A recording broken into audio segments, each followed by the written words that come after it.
Salut, c'est Florian, bienvenue dans cette nouvelle vidéo. Dans cette vidéo, je te fais, comme tous les mois, le bilan mensuel complet de mon patrimoine où je te donne dans les moindres détails combien j'ai d'argent sur tous mes comptes, sur tous mes investissements, mon immobilier, la bourse, etc. Donc, on va commencer par le compte courant que j'ai depuis toujours.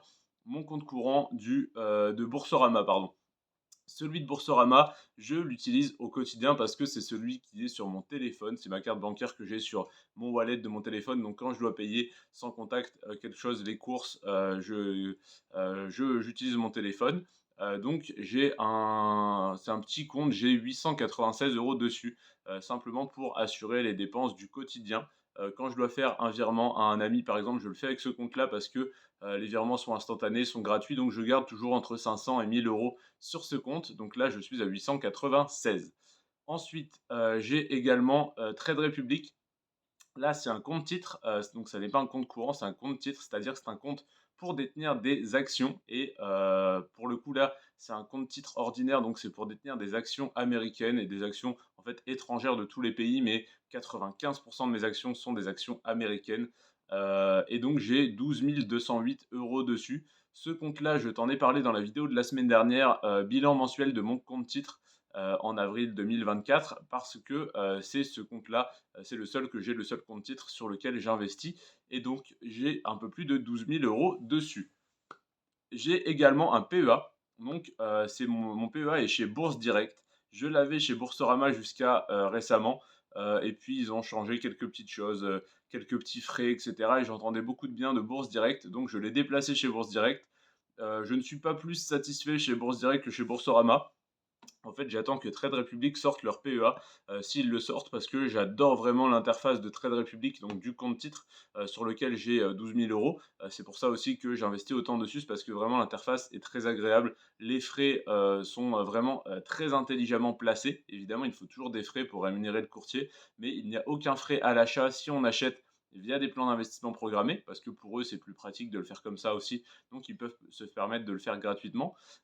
Et à la revente, on a seulement 1 € de frais par ligne d'action, peu importe l'argent que tu as dessus, peu importe la somme que tu as dessus, alors que sur le PEA, ça va être 0,8% de frais à l'achat, 0,8 à la revente.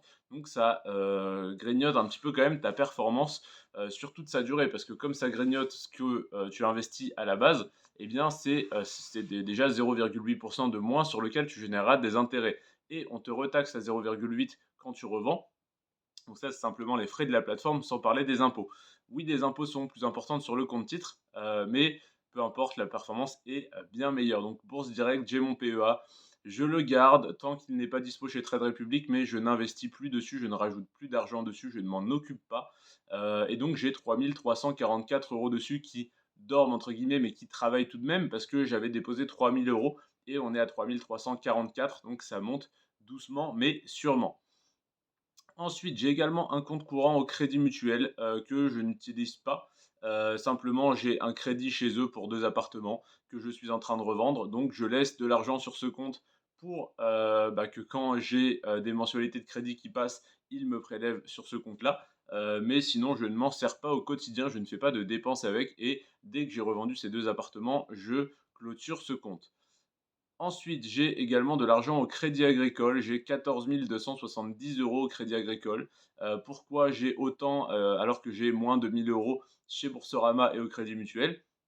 Tout simplement parce que c'est eux qui m'ont le plus prêté d'argent, ces dernières années, ces derniers mois, principalement, enfin cette dernière année plutôt, en 2023. Et donc comme j'ai fait, pour plus de 200 000 € de crédit chez eux, ils m'ont demandé de, placer mon épargne sur leur livret, d'ouvrir des assurances vie, des plein de choses comme ça chez eux. Ce que j'ai fait, hein, pour avoir les crédits évidemment. Donc je suis à 14 270 € entre mon LEP, mon LDDS, etc. Donc tous mes livrets que j'ai chez eux. J'ai également dans mon patrimoine, je compte ma voiture pour une valeur de 12 000 € parce que c'est le prix qu'elle valait neuve quand je l'ai achetée il y a un an. Donc oui, le jour où je la revendrai moins que 12 000 €, mais c'est à ce moment-là que j'encaisserai une moins-value. Et donc sur mon compte courant, je récupérerai peut-être 8 000 €, admettons, et j'aurai ces 12 000 € de moins de valeur que j'estime de ma voiture. Donc ce mois-là où je revendrai ma voiture, je serai potentiellement à moins 4 000 €. C'est possible, c'est comme ça probablement que ça va se passer, mais je préfère la compter dans mon patrimoine au prix où je l'ai acheté, et de ne pas compter une plus-value ou une moins-value, comme je ne compte pas, je ne prends pas en compte la potentielle plus-value de mes biens immobiliers. Pour te donner une idée, ceux que je détiens en crédit mutuel, c'est 2 appartements que j'ai achetés 61 000 € le lot, donc 61 000 € pour les 2. Je suis en train de les revendre à peu près 50 000 € chacun, donc 100 000 €.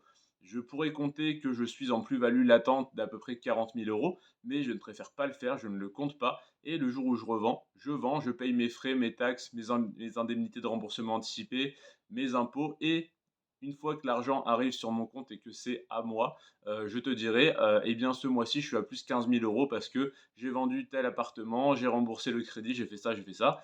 Et donc j'ai 15 ou 20 000 ou 30 000 € de plus ce mois-ci sur mon compte parce que j'ai fait cette plus-value en immobilier. Et en attendant, je ne compte pas une plus-value, une potentielle plus-value latente pour ne pas être déçu, pour ne pas surestimer mon patrimoine. Donc voilà un petit peu pour la voiture. En revanche, ce que je compte en immobilier, c'est le capital amorti, le capital que j'ai déjà remboursé dans mes prêts immobiliers. Donc pour le premier prêt que j'ai réalisé pour ces 2 appartements à 61 000 € en juin 2023, j'ai déjà remboursé 1 689 €. Pour le deuxième prêt que j'ai fait, c'était un petit appartement à 45 000 € également que j'ai acheté l'année dernière. J'ai remboursé 637 € pour l'instant de capital, plus 2 157 €, sur, l'immeuble donc de 4 appartements que j'ai acheté en septembre 2023. Donc on est, sur un total de 4 483 € de capital amorti. Donc si je récapitule, on a 896 € sur Boursorama, 12 208 sur Trade Republic, 3 344 chez Bourse Direct, donc pour le PEA, 800 au Crédit Mutuel, 14 270 au Crédit Agricole, 12 000 pour la voiture et 4 483 pour l'immobilier. C'est pas pour me vanter, mais voilà, je te le rappelle, j'ai 21 ans, et je ne viens pas d'une famille, de, la haute société.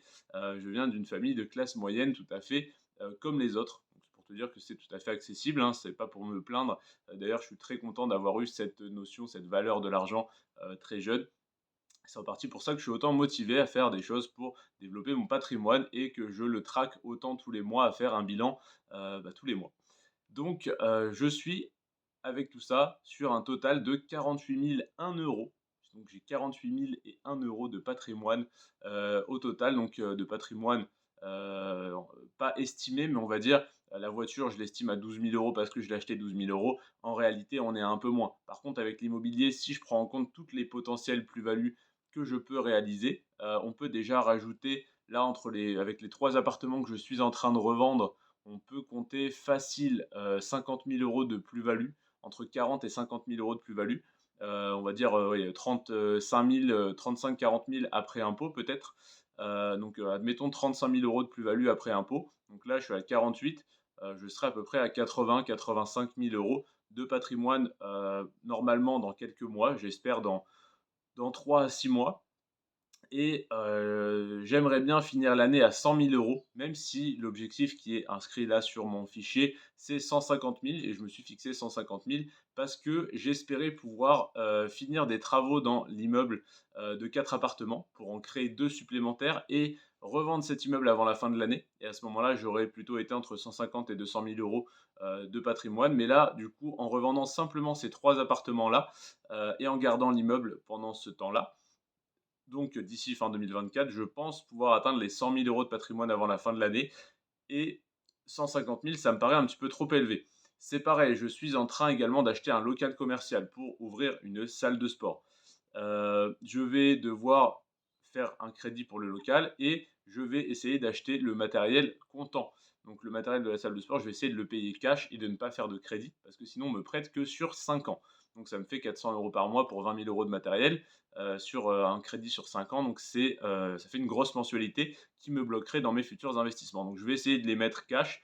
Donc c'est pareil, il y aura des petites estimations comme ça de 20 000 € de matériel de musculation qui sont dans mon patrimoine, mais en soi, c'est de l'argent immobilisé qui est rentable parce que m'en sers pour avoir des abonnements dans ma salle de sport, dans ma future salle de sport, mais ça sera 20 000 € entre guillemets d'immobilisé que je compterai comme pour la voiture. Mais évidemment, je ne pourrai pas, si un jour je veux revendre ce matériel 20 000 €, je ne pourrai pas le revendre 20 000 €. Donc il y aura des petites estimations, des petites, incertitudes comme ça dans mon patrimoine, mais je le calcule comme bon me semble, on va dire, pour être au plus proche de la réalité et ça serait un peu bête, on va dire, d'être, admettons, à 70 000 € de patrimoine, de payer 20 000 € de matériel de ma poche et de dire: «Bah, ce mois-ci, j'ai perdu 20 000 € de patrimoine parce que j'ai acheté, des poulies, des haltères, des choses comme ça».